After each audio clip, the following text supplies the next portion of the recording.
Break के बाद स्वागत है आपका। बढ़ते हैं अगली खबर की ओर। राजसमंद जिले के आमेट पंचायत समिति में कई मनरेगा श्रमिकों को लंबे समय से मजदूरी नहीं मिल पाई है। ऐसे में आज आक्रोशित श्रमिकों ने पंचायत समिति कार्यालय पर प्रदर्शन किया और विकास अधिकारी मोनिका सामोर को ज्ञापन सौंपा। मनरेगा मेट मजदूरों को यहां 15 माह से मजदूरी का पैसा नहीं मिला है। इस पर सभी मजदूरों ने नाराजगी जताई। प्रदर्शनकारी मेटों ने बताया कि नरेगा में पिछले 15 महीने का भुगतान नहीं होने से अनेक आर्थिक समस्याओं का सामना करना पड़ रहा है और इसी वजह से वो प्रदर्शन कर रहे हैं। आमेट पंचायत समिति के सभी 20 पंचायतों के मेट आए हैं। कम से कम 17-18 महीने हो गए हैं जो मेटों का पेमेंट नहीं हो रहा है। अभी कोरोना की वजह से आर्थिक तंगी भी है सभी के, और इसलिए सभी मेट आए हैं और सभी ने वीडियो साहब मैडम को ज्ञापन दिया है कि हमारा पेमेंट जल्द से जल्द कराया जाए। सुधारगढ़ के रहने वाले हैं सभी आमेट पंचायत समिति के 20 पंचायत वाले मेटों के किसी की तनख्वाह नहीं आ रही है 16 महीने से, और सबकी तनख्वाह के लिए और आए हैं और कह रहे हैं मैडम साहब को कहा था कि हमारे को तो कम से कम तनख्वाह तो दिला दो। और अब बात श्रीगंगानगर की, जहां स्कूल को अपग्रेड करने की मांग को लेकर अनशन शुरू हो गया है। जी हां, स्कूल में तालाबंदी है। चौथे दिन भी पाठशाला में ताला जड़ा है। बस एक ही मांग है, स्कूल को अपग्रेड किया जाए और स्कूल में सुविधाओं को बढ़ाया जाए। अब तो अपनी मांग को लेकर ग्रामीणों ने अनशन भी शुरू कर दिया है। ये तस्वीरें रायसिंह नगर उपखंड क्षेत्र की ग्राम पंचायत बगीचा के गांव ततारसर 51 NP की है। स्कूल क्रमोन्नत की मांग को लेकर 2 महिलाओं सहित 5 ग्रामीणों की ओर से आमरण अनशन शुरू कर दिया गया है। वहीं स्कूल के स्टूडेंट्स और ग्रामीणों की ओर से स्कूल की तालाबंदी कर धरना दिया जा रहा है। हालांकि आमरण अनशन शुरू होने की सूचना पर स्थानीय शिक्षा विभाग के अधिकारी मौके पर पहुंचे और ग्रामीणों को शिक्षा निदेशालय को क्रमोन्नत करने के लिए भेजे गए प्रस्ताव के बारे में सूचना दी। साथ ही आमरण अनशन को रद्द करने की समझाइश की, लेकिन ग्रामीणों का कहना है कि जब तक स्कूल के अपग्रेड होने के आदेश नहीं आ जाते अनशन जारी रहेगा। जल्द से जल्द 8वीं से 12वीं तक किया जाना चाहिए। हम 6 किलोमीटर पैदल चलकर जाते हैं, कच्चा रास्ता है, हमें आने जाने में काफी परेशानी होती है। उधर भरतपुर में स्कूल पर तालाबंदी की गई है। ग्रामीणों ने स्कूल पर ताला जड़ दिया। स्कूल में देरी से शिक्षक पहुंचते थे। प्रिंसिपल समेत कई शिक्षकों को स्कूल में ही नहीं घुसने दिया इन लोगों ने। बच्चों की कई दिनों से पढ़ाई बाधित हो रही थी और इस वजह से आक्रोशित ग्रामीणों ने स्कूल पर ही ताला लगा दिया।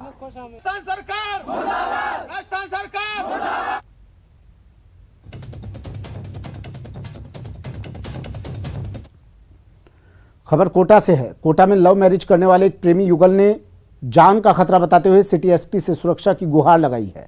यहां के अनंतपुरा इलाके में एक नर्सिंग स्टूडेंट ने अपने से 8 साल बड़ी नर्सिंग स्टाफ से लव मैरिज की है, लेकिन अब लड़की के परिजनों की ओर से लगातार जान से मारने की धमकियां मिल रही हैं। इसी धमकी के मद्देनजर प्रेमी युगल ने अपनी जान का खतरा बताते हुए एसपी ऑफिस में परिवार देकर सुरक्षा की गुहार लगाई।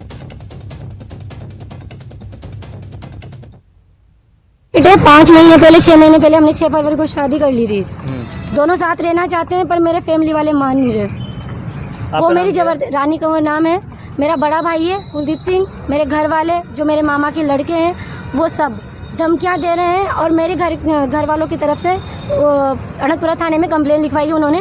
मैंने रानी कंवर के साथ विवाह कर लिया है 6 फरवरी को, और जब रानी के द्वारा उसके घर वालों को बताया गया तो उसके घर वालों के द्वारा मेरे घर वालों को धमकियां दी जा रही है जान से मारने की। हमें इसलिए हम सुरक्षा के लिए यहाँ एसपी ऑफिस में आए। किस तरह से धमकियां दी जा रही है, क्या बोल? जान से मारने की, हाथ पैर काटने की।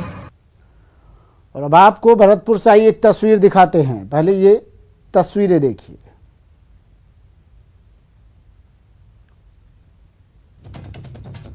भरतपुर की ये तस्वीरें हैं, देखिए जरा। बीच सड़क पर एक युवक की पिटाई हो रही है। चप्पलों से इस युवक की खबर ली जा रही है। दनादन चप्पलों की बरसात हो रही है और नशे में ये युवक कुछ बड़बड़ा रहा है। माजरा समझ में आया नहीं तो अब पूरी खबर समझिए। दरअसल कन्नी गुजर चौराहे के पास देर रात एक युवती को बाइक सवार ने टक्कर मार दी। इस टक्कर में युवती गंभीर रूप से घायल हो गई, जिसे एक निजी अस्पताल में भर्ती करवाया गया। इस घटना को लेकर जब महिलाओं ने बाइक चालक से शिकायत की तो वो महिलाओं से ही उलझने लगा और महिलाओं के साथ दुर्व्यवहार करने लगा, जिसे लेकर महिलाओं को गुस्सा आ गया और शराबी बाइक चालक की चप्पलों से जमकर पिटाई कर डाली। बाद में मौके पर मौजूद लोगों ने मथुरा गेट थाना पुलिस को घटना की सूचना दी, जिसके बाद पुलिस मौके पर पहुंची और शराबी युवक को हिरासत में लिया।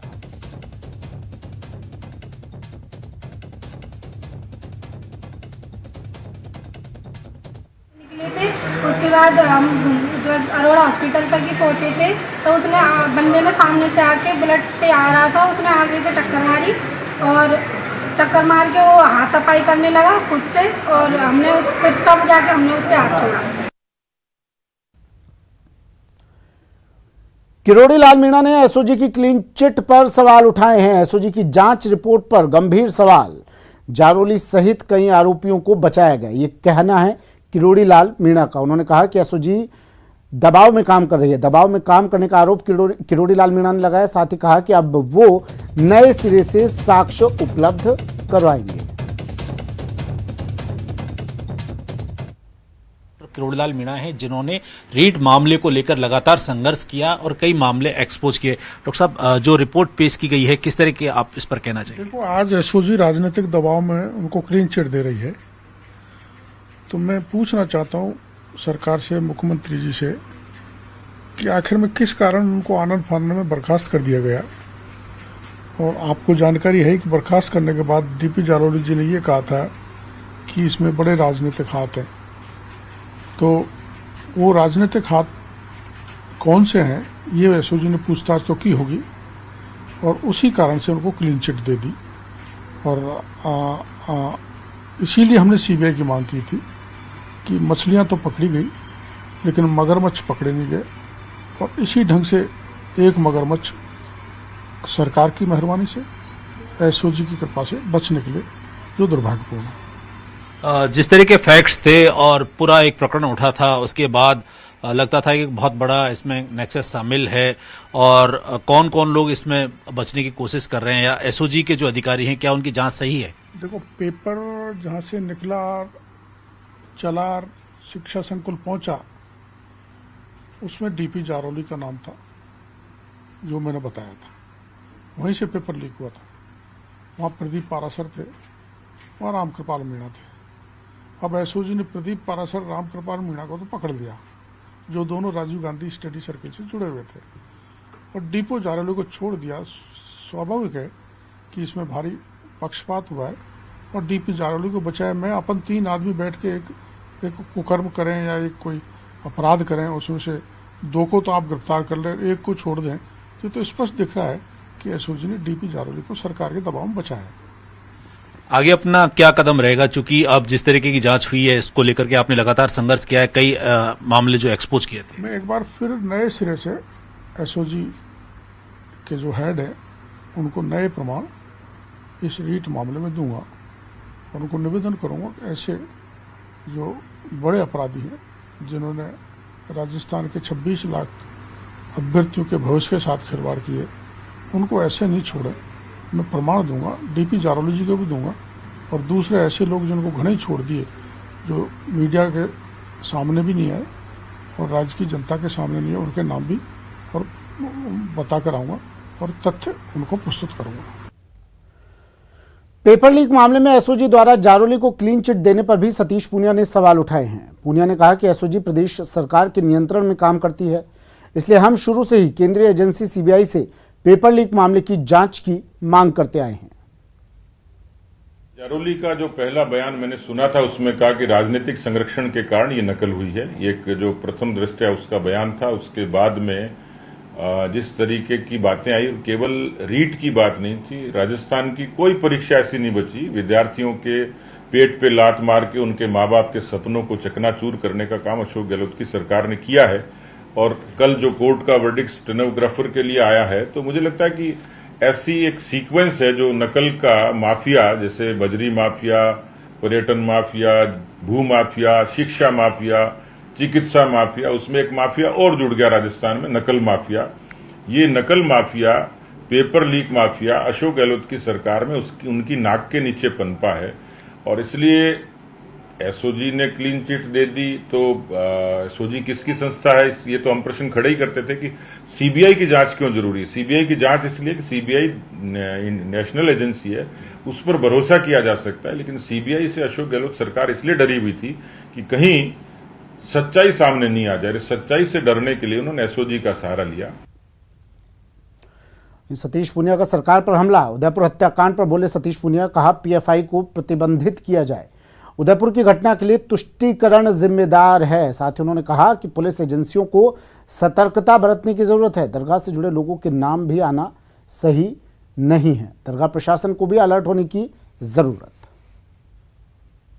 देखिए, राजस्थान की जो हालात थी, जो कानून व्यवस्था को लेकर जो प्रश्न हम लोग उठाते रहे हैं, उसमें एक पक्ष ये भी था कि राजस्थान शांतिपूर्ण प्रदेश है और यहाँ धीरे धीरे जिस तरीके से स्थानीय स्तर पर अपराध बढ़े, उन्होंने बाहर के अपराधियों के हौसले बुलंद किए। उनको लगा ये आसान जगह है जहां आराम से घुसपैठ की जा सकती है, जहां लोगों से कनेक्शन बनाए जा सकते हैं, जहां लोगों को इस बात के लिए तैयार किया जा सकता है। कुछ ऐसे रेडिकल ग्रुप्स के जरिए लोगों को जोड़ा जा सकता है जो कुछ लोगों को ब्रेन वॉश कर सकते हैं। और ये अलग अलग तरीके से प्रदेश के हिस्सों में जो घटनाएं हुई थी वो इसका प्रमाण है। इसलिए एक जो इनपुट है, जो सामान्य तौर पर पीएफआई और इससे रिलेटेड जो बाकी भी रेडिकल ग्रुप्स हैं, उदयपुर की घटना से इसका कहीं न कहीं कनेक्शन जब कश्मीर में छुपे हुए किसी व्यक्ति से होता है या किसी दूसरी जगह भी अवैध हथियार या उन लोगों का कनेक्शन, पाकिस्तान की विजिट्स, अरब में आना जाना, तो ये सारी चीजें सवाल खड़े करती हैं। और इस लिहाज से मुझे लगता है कि इसकी ठीक तरीके से जांच होनी चाहिए। वहीं ईआरसीपी पर भी सियासी बवाल मचा हुआ है। किरोड़ी लाल मीणा का बड़ा बयान ईआरसीपी पर, कहा जनता को कांग्रेस गुमराह कर रही है। ईआरसीपी पर बीजेपी बड़ा आंदोलन चलाएगी। बीजेपी जनता को बताएगी हकीकत।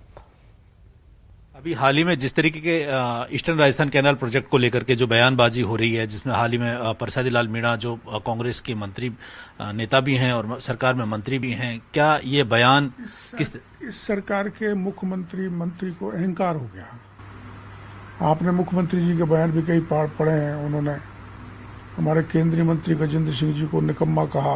उन्होंने उनकी पार्टी के ही नेता सचिन पायलट को निकम्मा कहा। और कल प्रसादी लाल जी ने लालसोट में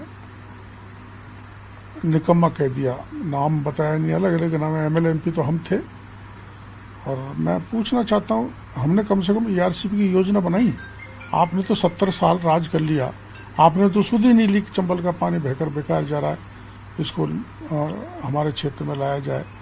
और इस ढंग के अनर्गल बयान, अमर्यादित भाषा किसी को भी नहीं बोलनी चाहिए। मर्यादित भाषा में बात करने में कोई दिक्कत नहीं है। और महज इस पर कांग्रेस पूरी तरह से राजनीति कर रही है, इसको मैं बड़े विश्वास के साथ कह सकता हूँ। उनको इस बात की चिंता नहीं है कि पानी कैसे मिलेगा 13 जिले को लोगों को। चलिए, बुलेटिन में फिलहाल इतना ही। दीजिए इजाजत, नमस्कार।